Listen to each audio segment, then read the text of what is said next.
এক গ্রামে রাহুল নামে এক ছেলে থাকতো। সে ছিল সৎ ও পরিশ্রমী,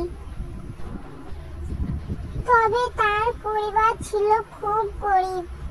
রাহুল প্রতিদিন স্কুলে যেত আর বিকেলে গ্রামের বাজারে ছোটখাটো কাজ করে পরিবারকে সাহায্য করত। একদিন বাজারে কাজ করার সময় রাহুল একটি মানিব্যাগ কুড়িয়ে পায়। মানিব্যাগটি খুলে দেখে ভিতরে অনেক টাকা এবং একজন ধনীর ঠিকানা লেখা একটি চিঠি ছিল।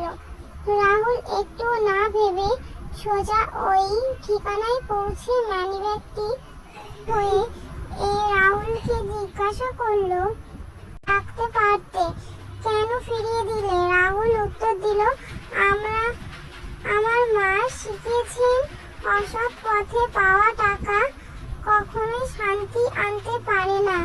আমি দরিদ্র হতে পারি, কিন্তু অসৎ নই। ধনী ব্যক্তি রাহুলের সততার মুগ্ধ হয়ে